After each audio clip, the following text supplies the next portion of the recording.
morning, everybody. Welcome to today's 1 Million by 1 Million Strategy Roundtable for Entrepreneurs. 1M, as you know, is the first and only global virtual accelerator in the world for technology startups. We run it from Silicon Valley, but our team is all over the world, and you are all over the world. So we've been working with entrepreneurs all over the world for many, many, many, many years. This is the 602nd roundtable, free roundtable.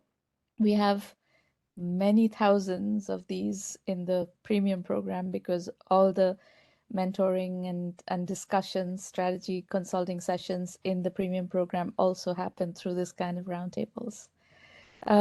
We started doing this with an experiment back in the fall of 2008 when my first Entrepreneur Journeys book was coming out. So it has been many, many years of doing this almost every Thursday morning. And it's been hundreds of thousands of people participating in these sessions, and it's been a real pleasure. It's been such fun and so interesting, so engaging to work with entrepreneurs on so many different kinds of ventures. So it's been an immense learning experience for us as well. The event is being recorded. Every single recording is available on the YouTube channel 1M1M Roundtables. And on Twitter, we're at 1M1M and that's Romana. You can use hashtag 1M1M for live tweeting today. These are the call-in instructions. Your computer audio will also work. So any way you want to participate is just fine. Use the computer audio, call in, whatever way you want to do it is fine. Ask questions in public chat. If you're not pitching today, all of that is perfectly acceptable. A quick expectation setting for the entrepreneurs who are pitching today or at a later session. We are on your side. There is no other agenda other than brainstorming about your strategy, how to do something better, faster, accelerate your journey somehow. And that's that. There's no other agenda here. If you disagree with my feedback, that's fine too. It's your venture. You have the prerogative of doing exactly whatever you want to do. And that includes making lots of mistakes and going out of business. So I can only give you feedback. I cannot really do anything more than that. Okay, we are going to start today's session with Ivana Iesini from London. Ivana, please unmute your line and let's get started. Good afternoon from London. Can you hear me? Yes, we can hear you fine. So thank you very much for having me today and giving me the opportunity to present. My name is Ivana and I am the founder of next generation well-being brand Albiva. Albiva fuses nature, science and biotechnology to drive innovation and redefine the value in luxury. We offer next generation skincare products focused on biohacking our own bodies to stimulate and support renewal and healing. What is the best formulator and the best chemist in the world? It is our own body. For example, if we are under stress, our body naturally produces cortisol that puts us into that flight mode to keep us safe and keep us from danger. We cut ourselves and we bleed, our body naturally releases the relevant compounds that enable us to repair and heal. It is my strong belief in the body's self-healing ability that was the genesis for my brand Albiva. And if you could please move to the next slide. A little bit about me, and as I mentioned, this strong belief in body's self-healing ability came about when I was diagnosed with a spinal tumor. I had to undergo an extensive back surgery and really growing on to this belief during my very lengthy recovery. I started looking towards natural remedies and replacing, many kind of toxins and chemicals out of my routine.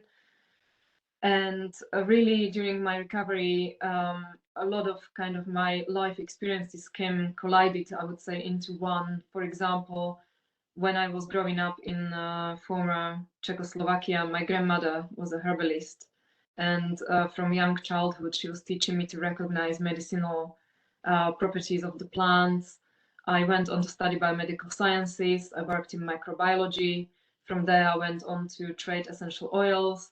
All of this really kind of collided into this idea to really create the simplest, most transformative skincare through innovative, multifunctional and multi-correctional products, what I call optimized formulations. And the idea was to really incorporate the sustainability at the core of the company and create products that will replace two or more products in people's skincare regimen with one quality product. So the idea was also to reduce consumption and waste. Ivana, I want to give you one piece of feedback. What you're describing of your background is very interesting, but this slide is absolutely useless. It's so small, the text is so small, it serves no purpose at all. Nobody can read it. And the cardinal rule of slides is you do bullet points, not rambling text. Mm-hmm. So you can Google for best practices for slides and polish this up. Mm-hmm. But if I were presenting your background, I would first present what is your scientific background in this. The story is wonderful that you were recovering from your spinal tumor, etc., surgery, back surgery, and you were impressed with the body's ability to heal. Your grandmother taught you herbal medicine. All these stories are very nice. But somebody who's an investor looking at this is thinking, okay, but where is the science coming from? Is this entrepreneur the scientist? Is this entrepreneur capable of addressing the scientific angle of it? Or is it just, concepts? It sounds like you have a scientific background that is relevant and pertinent to this venture. You need to showcase that. Mm-hmm. Okay. Up front. The first thing you need to do is showcase that and then say that this is how, this is my background and this is why I know how to do what I am planning to do. But the way I came to it was because my own body heal, Mm-hmm. watching my own body heal and my grandmother, etc. The story sounds great, but the story has to be put in context and has to be supported by a solid, background. Yes. And the same, throughout it, I'm going to remind you, or I will not remind you every time, but you should remind yourself that none of these slides are serving any purpose at all because they're not readable. Okay. Basically, Thank a you. complete wastage of the slides. What you've done is a complete wastage of the slides. Okay. Thank you for the feedback. Yeah. All right. So tell us what is the customer that you're going after? Okay. So our customer, and I do agree, I can't see it on out of my phone, so I can't actually see it. But so our customer, what I set out to create is not focused on any skin type, age group, or gender. So the products really are designed to activate that skin's natural ability to repair. But you will not be able to get to any customer unless you pinpoint a positioning. In all products, you have to pinpoint a positioning, and maybe it's applicable to everybody and their mother, but that is not the way to go to market. So you have to pick a market, you have to pick gender, pick demographics, age, of psychographic, and figure out where to penetrate the market. This it applies to everybody, is not the way to go to market. Mm-hmm. Yes, thank you for feedback. I was actually aware of that, and I really wanted to go against it, rightly or wrongly. It sounds like wrongly. Wrongly, yeah. What I set out to do really is to Because kind I'll give you an example of why this is the case. Why? I mean, it's a very fair question, right? Why is this the case? So think about how you are going to get to your customer. A very possible way that you will get to your customer is through social media marketing, yes. right? Let's say Facebook marketing. Mhm. Facebook allows you to get to certain types of customers very specifically, and if you can if you can identify what is that customer, maybe a customer that is interested in natural cosmetics and stuff like that, and if Facebook gives you an opportunity to identify those, who is most likely to buy that kind of product, and what age group, what um, and packaging wise, a female focused product versus a male focused product are very different packaging. If you eventually go into selling through shops, you know, like you're in London, right on Jermyn Street, there are these great men's grooming stores. Yes. And if you want to go through that, the packaging and the positioning has to be in a way that men resonate with it. Yes. So typically in your category, in consumer cosmetic products, going after male and female is not going to work because the channel is not set up in a way that it would work that way. Yeah. So, It traditionally used to happen, I agree. That's why I set to kind of challenge quite a few stereotypical kind of thinking. It is lately in emergence of what you would call gender brands, which is gaining in popularity. So it is exactly what you said. My customer, as I identified it, is a customer that is interested in natural and organic ingredients in that type of lifestyle, and also interested in sustainability.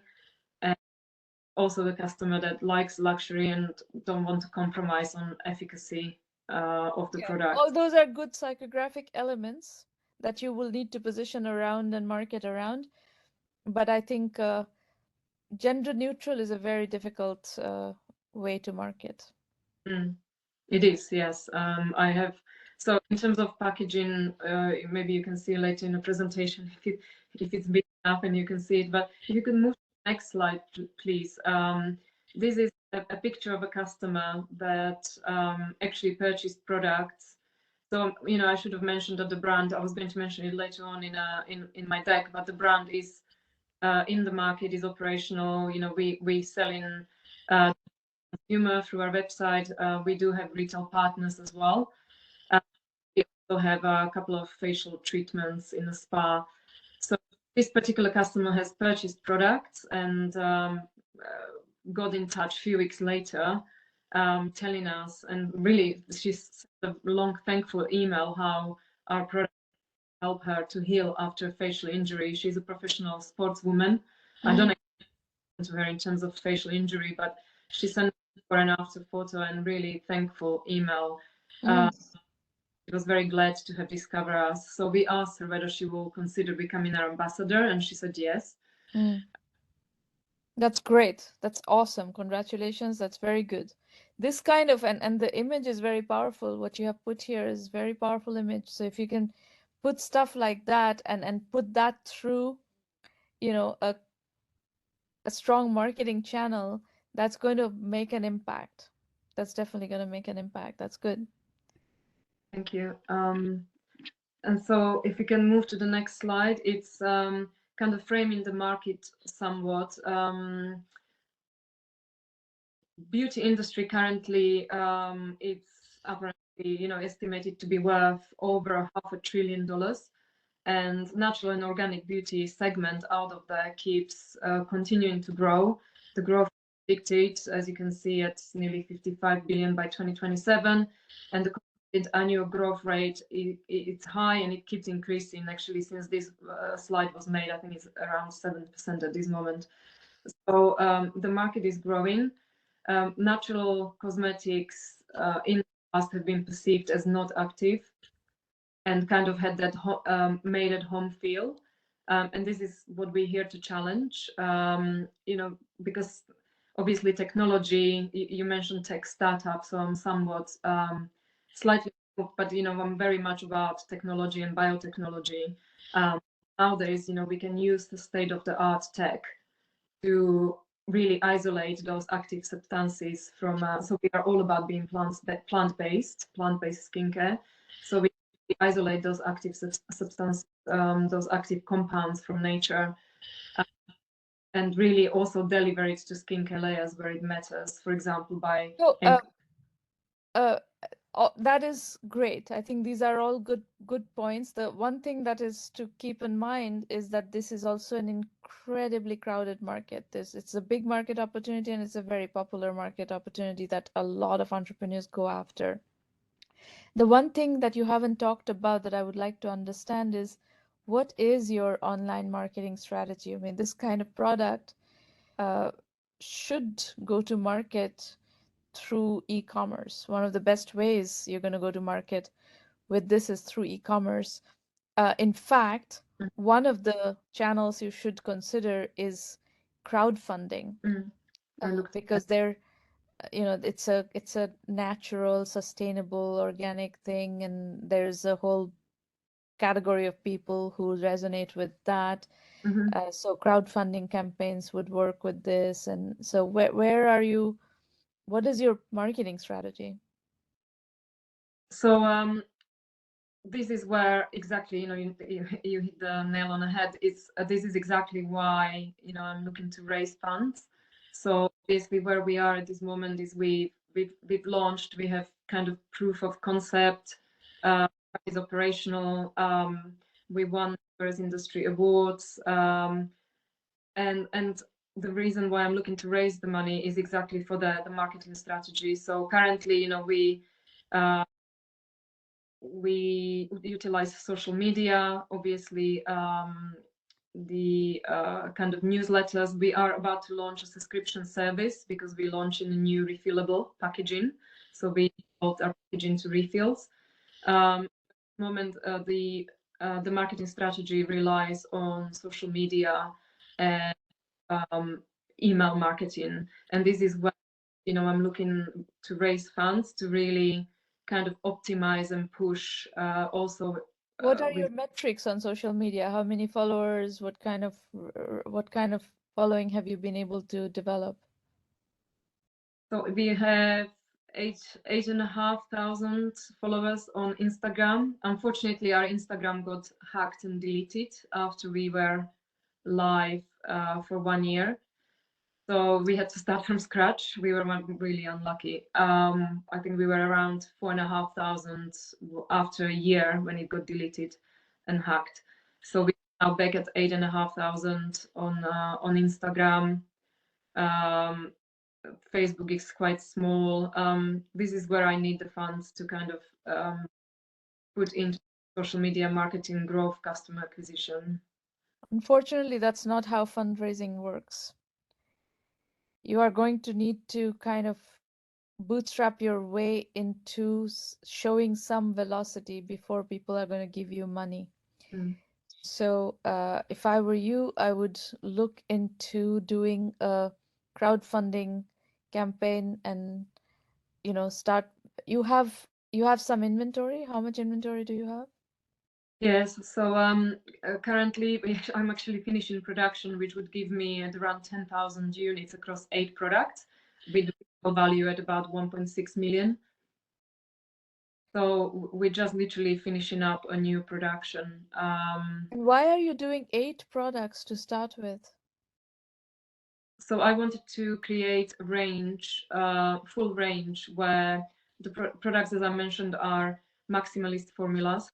So I wanted to cover from cleansing the skin all the way through to serums, eye cream, and moisturizers. And we now recently launched a booster. So it was a range that also enabled me to have facial treatments that I'm able to offer to hotels and spas. If you perhaps maybe like to scroll through the slides, you can. So this is a sort of industry awards and recognitions. Onto. So we are in terms of the system. So as you can see, we won numerous awards. We are a member of 1% for the planet. So giving back is very important. What's your revenue level? Pardon? What is your revenue level right now? From launch to date, we sold about 180,000 pounds sterling. Okay. So, and then if you scroll further, you can see the current range. Of your range of products, okay? Yes, exactly. So now we are launching refillable packaging. We have, if you scroll further, we have numerous sort of products in various stages of research and development as well. What I would say, how we are different, you mentioned to my sort of qualification and so on. There is a slide on why are we unique, if you would be able to scroll back. But so basically, I have partnered with a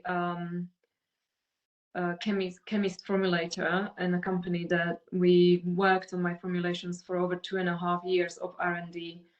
So these formulas are not off the shelf bought as many brands are doing. These are bespoke formulas that were developed with me in conjunction with a laboratory. We using, how we different as well, we using active ingredient base, which is the raspberry water. And we are working with, in terms of the technology and biotech, we working with many active ingredients that are patented in many cases, lots of technologies that are patented. One of chemotherapy that is produced, there is an active that is produced using badness technology. There is, what I wanted to do really is, because of my education and my background and so on, is to fuse the ancient plant-based healing knowledge that my grandmother also passed on, but in general, with the biotech and the latest technology. So, you know, we have, as I mentioned, and it says on the slide, we have actives that are. Okay, I get it. I understand what you're trying to do. I really think that your best strategy forward is going to be doing very aggressive crowdfunding and, you know, over and over again, because it's a physical product. Mhm. You can take advanced orders, and then how long is the time between an order to manufacturing, getting inventory? So basically now I've manufactured 10,000 pieces, so I can take many orders before I have to redo everything again. Yeah, but if you go into crowdfunding and if it starts to take off, let's say you can get hundreds of thousands of people to, if you go on a Kickstarter or an Indiegogo or one of the crowdfunding platforms and you put yourself out there, you see their whole best practices in crowdfunding that you're going to need to learn. But you do have, it sounds like you have 8 to 10,000 people following you on Instagram and so forth, so you can launch the crowdfunding campaign into that audience. And if that takes off on the platform, you could end up with hundreds of thousands of people ordering. Will you be, then the question is how long they will pre-order on crowdfunding campaigns. You can take pre-orders and have a delay in when you fulfill the order, but what is that delay? How long will it take you to fulfill that order? The factory is just about 4 weeks maximum. Okay, perfect. But then I would aggressively go roll this out through crowdfunding. You can get to millions of customers through crowdfunding. And if you can get there and if you can establish a brand, establish a following, then you can raise money. So may I ask a question, please? So when you say crowdfunding, that could translate to 100,000 of customers. When I think of crowdfunding, it's thinking about investors. Certainly in UK, when I think of crowdfunding, is giving up equity for. No, crowdfunding to advance sell products is basically product-based funding. It's not necessarily, there's a category called equity crowdfunding as well. But what I'm recommending for you is more advanced product sale crowdfunding. So look up Kickstarter. Kickstarter is the quintessential advanced product sale crowdfunding platform. Thank you. I will look it up. Yeah, I think you're a perfect fit for that kind of selling, that kind of crowdfunding. Mhm. And then basically what you're doing is you're funding your business through revenues and advance orders, Yes, and you're not at the mercy of investors. yes, that's And yeah, and that. so up to a point when you, let's say you get to millions of customers and this Kickstarter thing is working, then comes the question, do you want to keep doing it that way, or do you want to raise equity funding and so forth? But we'll cross the bridge later. Let's first get there, Yeah, you know? I would like to do that. I will definitely check out Kickstarter. Is there any similar companies to Kickstarter? Look up crowdfunding platforms. Indiegogo also has the same facility. Thank you very much. I'll look it up. You're welcome. I'll explain also later in the program how to use 1 million by 1 million for anything that you need help with. So hang on for a second. Let me work with the other team, and then I'll come back and take more questions and explain 1M by 1M. So our next presenter is Vasanth Matamudra. Matamudra. Sorry, I think there's a typo, but hey, Shravana. Good to meet you again. The team is actually Raja and Sudhir. They are co-founders of ChargebackZero. They're based in, Sudhir is in Bangalore and Raja is in Chennai. So they're going to do the whole presentation and pitch. So I'll turn it over to Raja and Sudhir.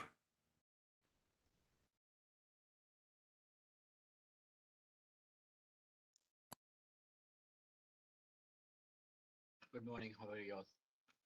Hello. Is this the slide deck that we're using, Maureen? I did take it from the drop down, yeah?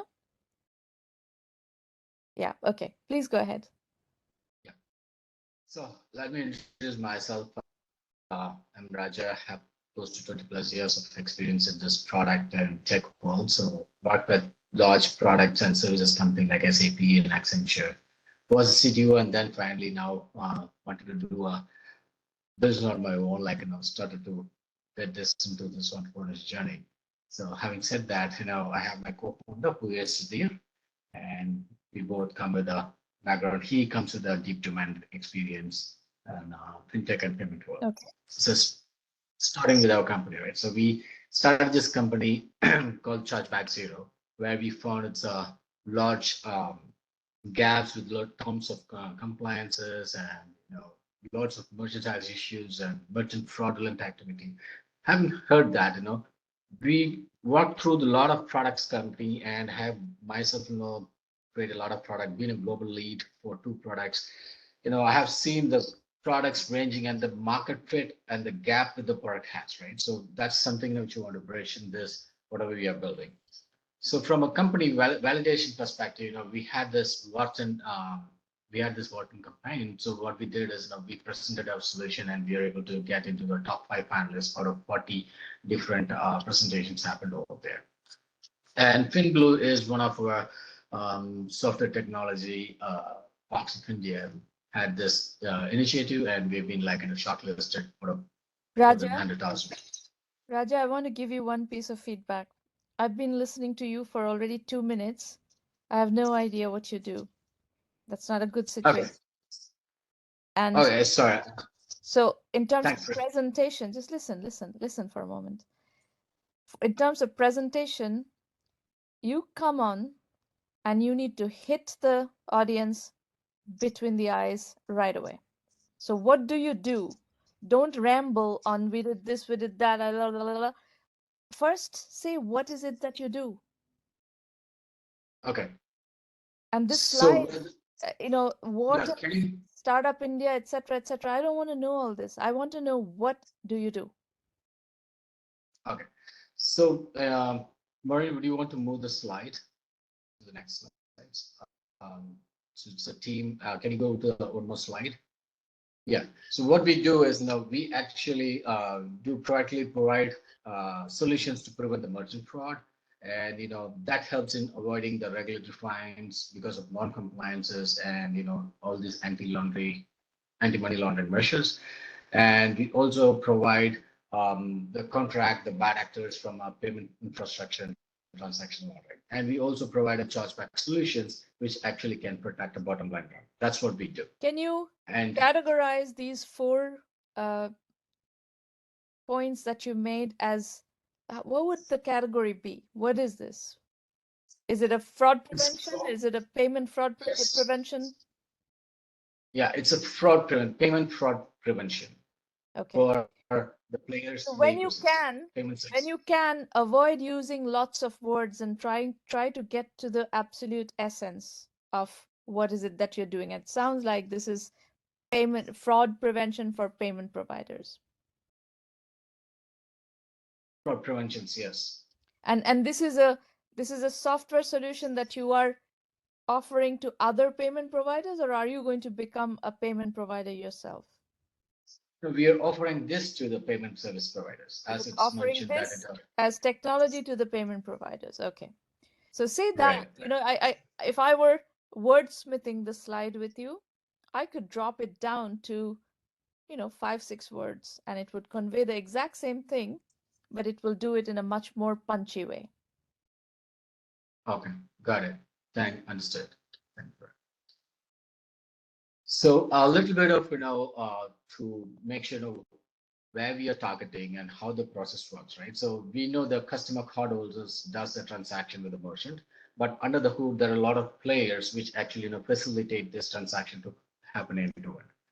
So we come into the place with the facilitators, like kind of merchant payment service providers and acquiring banks, where they are actually the gatekeepers for the merchants to come into this ecosystem, right? So we provide solutions for those two segments to understand, to evaluate the merchant in 360-degree view, right? From where they're coming from, and from a web compliance perspective, and also like can you go one more slide down?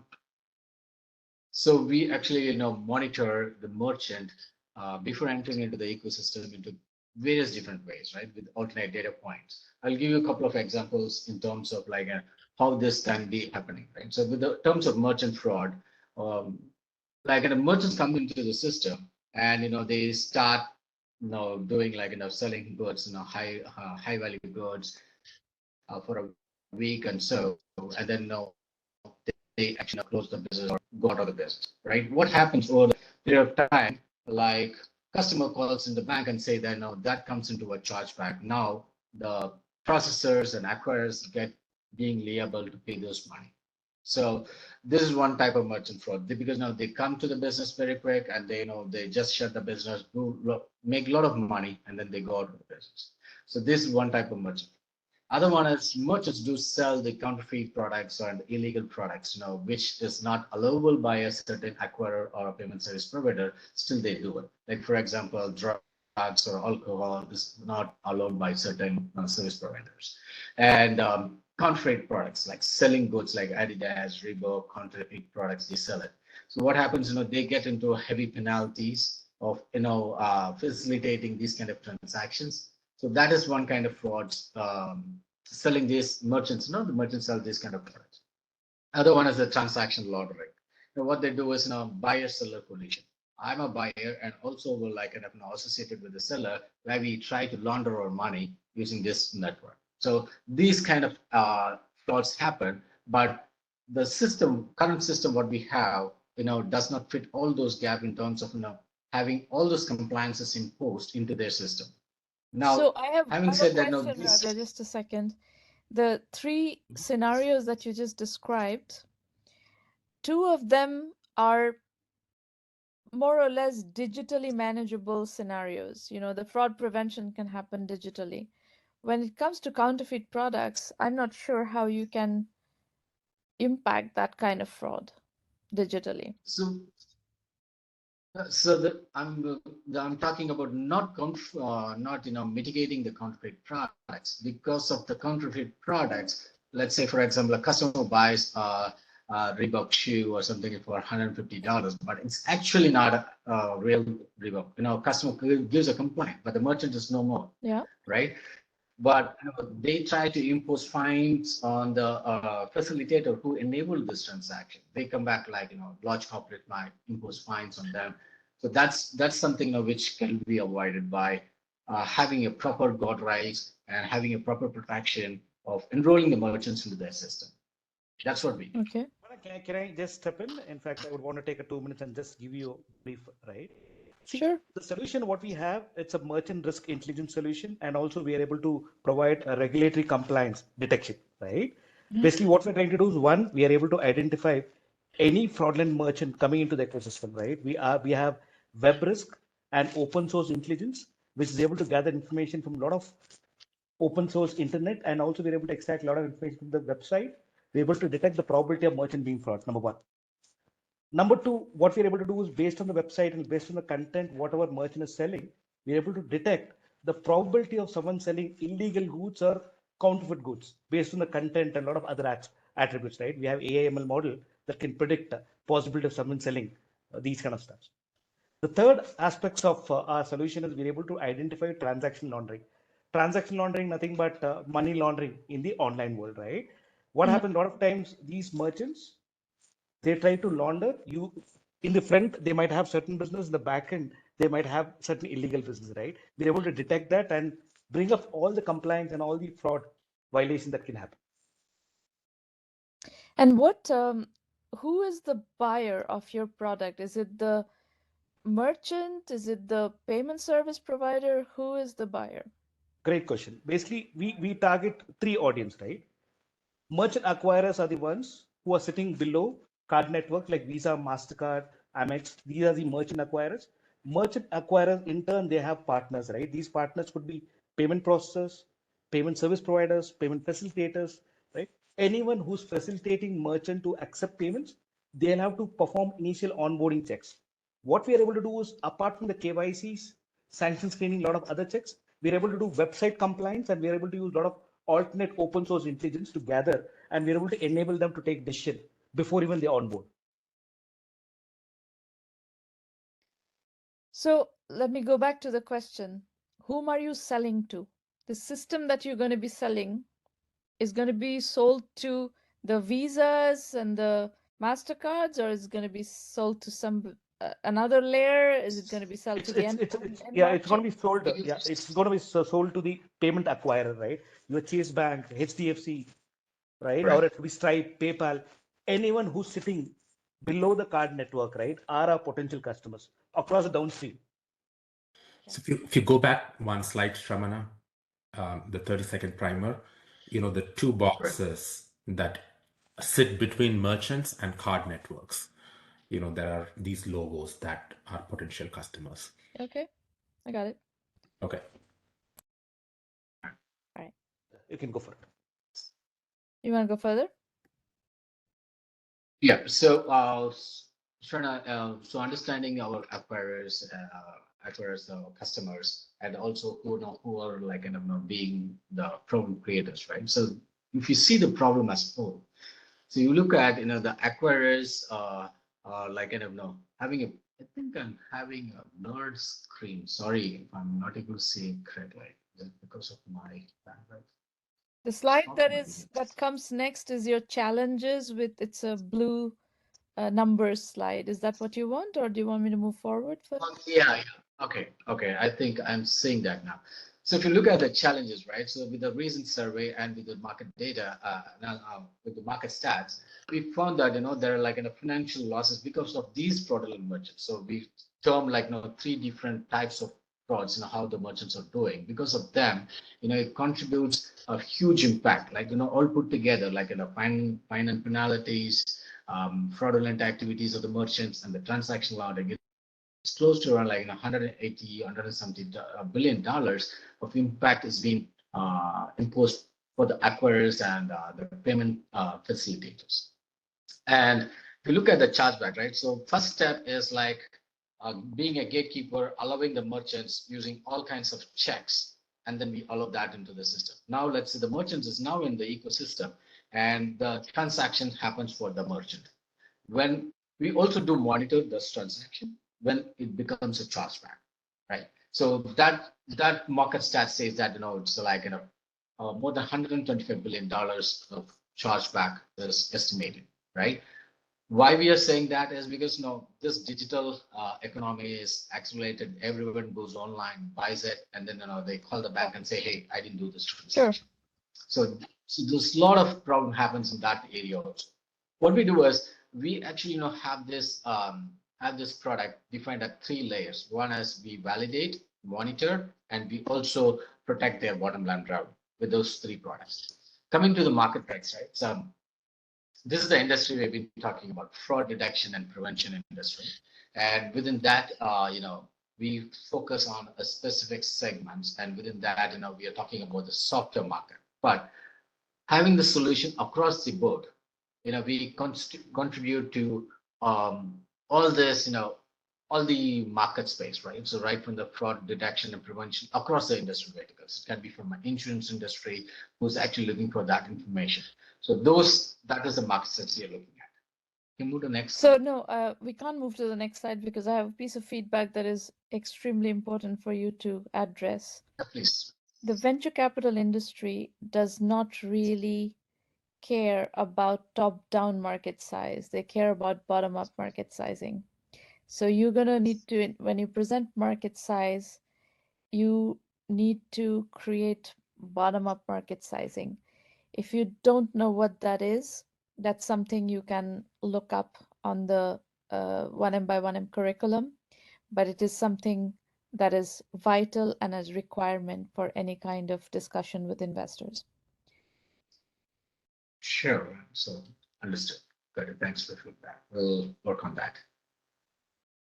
So can you go through business model, pricing model kind of stuff? I think I understand what you are doing. Sure. What is Sure. And these are the 3 solutions we have been talking about. And can you go one slide before previous slide? Yes. So our market strategy. So within 9 months of our launch, right? So we had a huge traction just because of word of mouth.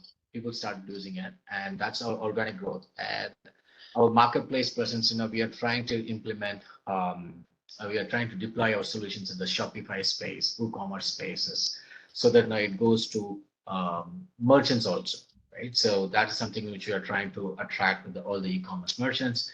And the vertical expansion, as I was saying, as we are trying to provide the fraud prevention services, we also wanted to give protection services, which we are trying to move towards your insurance vertical and banking verticals. And we are also trying to work along with payment fraud companies where they can actually take our solution and then sell these as a value-add services for their merchants also. So what we are looking at our geo expansion is US, APAC, and UK markets. And can we go to the next slide? So these are our current clients which we have. Within 9 months of traction, we are able to onboard a huge BNPL company. And of course, if you know PhonePe, they constitute around 42 to 50% of transactions. Webmo, Epopay, these are large payment gateways in India. Can you talk about the deal structures of this? Like what does it mean that you onboarded these clients? What does that mean? What is the commercial structure of the deals? Okay. So for example, for onboarding merchants, right? So we use various APIs to understand pull information from different sources, from our government sources and all. So it API based, URL based, rather and commercial, also regional based. I'm asking for commercials, not technicals. Hello. So if I'm having a lag in your question. I'm asking for commercials, not technicals. Okay, Saman, let me take that question, right? In terms of commercial, we have a couple of models, right? On average, we charge about 400,000 Indian rupees. That's the average ticket size for our web risk solution. For chargeback, our average ticket size is roughly about 600,000 Indian rupees.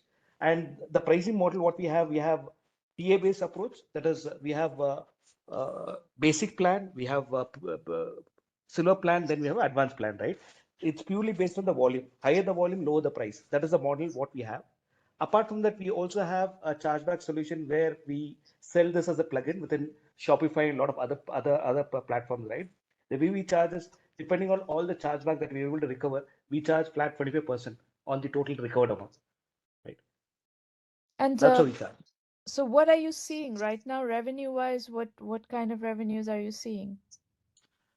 Roughly, we have for this month, we are anticipating about 16 lakh Indian rupees, and we expect to reach about 38 lakhs by end of May. And right, we are looking quite positive in terms of some of the clients who are there in the pipeline. Currently, we are working with HDFC, Axis, Paytm. These are the murkier brand, right? You talk about India, there are 3-4 brands which are top. PhonePe, Paytm, right? You have HDFC, Razorpay. We have managed to get all these customers. The simple reason, because this particular product market gap was not being addressed by other players. Raja, would you want to go to team slide? I just want to give you a little background in terms of how we identified this problem statement and why we decided to build this solution. Samana, can you go to the team slide so that I'll quickly give you a background in terms of more in. I think down we are very top slide. There we go. Yeah. Okay. Samana, in fact, I come with almost 20 years of experience, right? I started my career with HSBC as part of chargeback team. Eventually got to work with Amazon Payments. I worked across the risk and the compliance team for about 6 years, where I have been involved in, So you have working a with lot of domain knowledge of the problem that you're solving, and you have seen it from different angles. all the ecosystem, right? Starting from issuer side, I've seen payment gateway, Great. payment service That's providers, awesome. merchants. Yeah, that way I understand the gap, not only in India, globally. Using this knowledge, I was able to come up with a solution which would help a lot of this payment facilitators, right? They're currently struggling because their focus has been always top line, where they have fantastic approach in acquiring the customer, but bottom line, there's so much of leakages, which they're not able to solve for. Sudhir, That's what you are the primary domain expert in the company, yeah? You have yes, come up with the problem. So when you pitch this, when you remember how I said you should hit people between the eye in the first slide, what is it that you're doing? Immediately after that, you should talk about that, is that this is your background and this is how you identified the problem. And then in the third slide, you should bring in the slide that we were discussing right before, which is this one. This one. You need to bring in, this should be a third slide where you talk about all these customers that are already paying customers. They have finished their MVP, they're in paying customers, they're already generating revenue, etc. And exactly what you're learning from them. And what that does is in 3 slides, you've established credibility. got it. That's really helpful. And thanks for the feedback on that.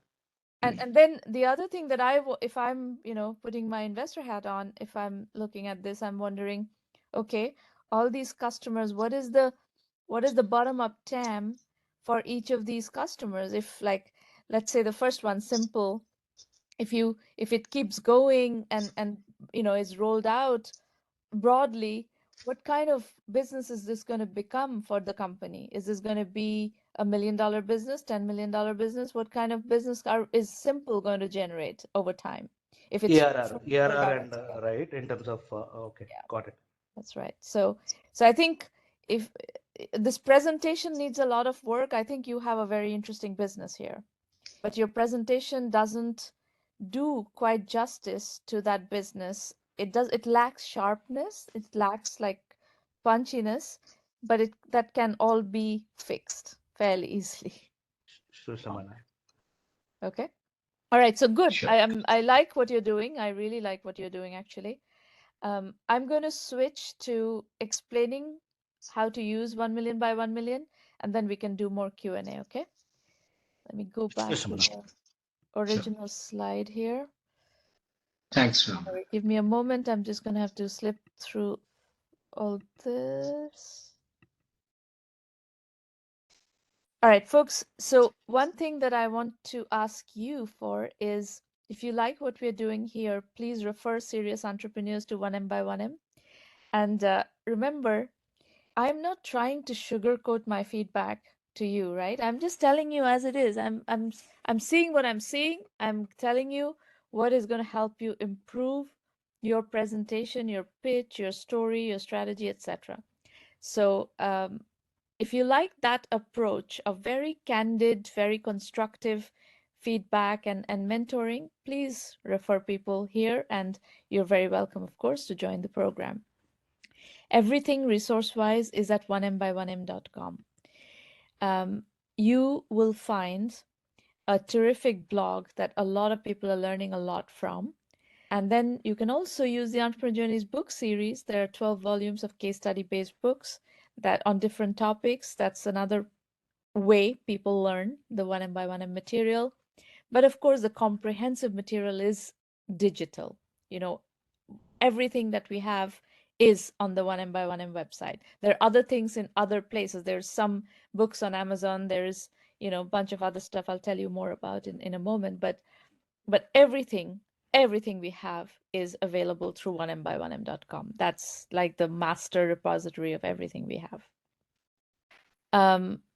Maureen, you should please edit the slide. This is over 600 roundtables now. We have been doing roundtables, as I said, roundtable mentorings for a very, very long time. And we've done over 600 free roundtables, but we have done, you know, a lot more in the premium program as well. And actually hundreds of thousands of people, much more than 200,000 people have attended at this point. The full acceleration program from 1M is 1M Premium. In that, we offer you extensive methodology guidance. You can come talk to me every week. We have roundtables, private roundtables every week for our members only. You can access the curriculum through it. The curriculum is many thousand hours. I'll tell you more in a moment. We help you with business development where we have contacts and you're trying to reach those contacts. We help you. And we help you with strategy consulting on a regular basis. Like today, you saw some of that, of how we do the strategy consulting. I've given, you know, like Ivana, I've been suggesting a particular strategy, go-to-market strategy to her that is very specific, that she's not explored before. And that happens a lot. Like if you, for example, the FinTech team, Raja, Sudhir, and Vasanth, you guys, there's a set of modules in the program that you're going to find very helpful. It's under customer acquisition. We call it Sales 2.0. There's a very, very systematic way of customer acquisition and how to build a funnel and how to scale a funnel and so forth. The market sizing, as I said, is something you're going to have to figure out, which is bottom-up market sizing. All that you can learn from the program. And then when we consider you ready to go out to seek funds financing, we will introduce you to investors. We have a lot of investor relationships, and we are happy to introduce you to investors when you're ready. In the meantime, we will help you get ready also. There's a lot of, you know, finesse that you have to put in place in preparation for investor discussions. 1M self-assessment is a tool that you should use to check where you are in your pitch. It has a set of questions, basically. These are strategy questions, and your strategic planning should be done very diligently, and this will help you with a framework for that. We also have a bootstrapping course that is a free course under 1 hour long that you can access through the blog. It's one that I recommend to everybody vehemently. It's a very crisp, very good course that many 100,000 people have already done. And it's very, very effective in just understanding the lay of the land on how, you know, bootstrapped entrepreneurship is the way to go and why and how. Just a kind of overview. We have 2 years ago started releasing our curriculum into Udemy. So we've created a very, very inexpensive entry point into 1M curriculum through Udemy. Not all our curriculum is on Udemy, but we've started putting a lot. So there are about 30 some courses already, and you can start there as well, depending on what you're looking to learn. We offer coupons every month. Udemy offers promotions every month, so you can access this for very, very reasonable prices. 1M Basic gives you access to the entire 1M curriculum. That's just $99 a month. You can access that through the website. That's it. Go to the website, dig around, see what to expect from premium, basic, FAQs, video FAQs, description of the curriculum. We are a case study based program. We very, very seriously focus on case study based learning. So you're always learning from other people what they've done and how they've done what they've done. There is very specific policy on investor introductions that's outlined on the website. I suggest you take a look at that. Our mantra is don't go to investors as beggars, go as kings. That means bootstrap first, raise money later. And that's it. We have one more session in March and two more in April. So there's plenty of opportunity for you to come and pitch. Just go to the website and register if you're looking for a slot. We still have time for a bit more Q&A. If anybody has any questions, I'll be happy to answer. You can ask through the audio, through the phone line, through public chat, whatever you wish. Meanwhile, let me introduce you to Irina Patterson. If you have questions about the program, you can ask Irina at 1mby1m.com. I don't take any calls, but Irina does, and she'll be happy to take calls and explain to you anything that you need explaining. That is it. Anybody else? Questions? Stabana, wanted to have one final question before we close, right? In terms of whatever you brought up. Yeah. Please, go Wanted ahead. to understand in terms of looking at the market sizing, right? What Yeah. would the ideal approach? The way we went about is we looked at the software market as a whole, and we drilled down and we were able to identify. As I said, Sudhir, you should do a bottom-up market sizing, and you can learn that in the program. Just go learn that in the.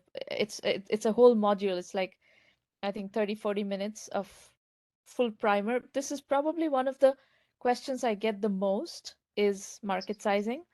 Market sizing is a bit complicated, and but it's something that you have to get your bottom-up market sizing right. Otherwise, VCs cannot assess your business for investment. Yeah, got it. Thank you. Yep. Anybody else? No, so we take your feedback. Thanks for your feedback. That's actually given us how to formulate the presentation. That's very well said. Thanks for that. That was a sharp feedback, and we take it. Good. All right, folks. It sounds like we are done. We will see you next time, and good luck. Make lots of progress on a daily basis, and we will see you soon. Bye. Bye. Bye. Thank you. Thank you. Bye.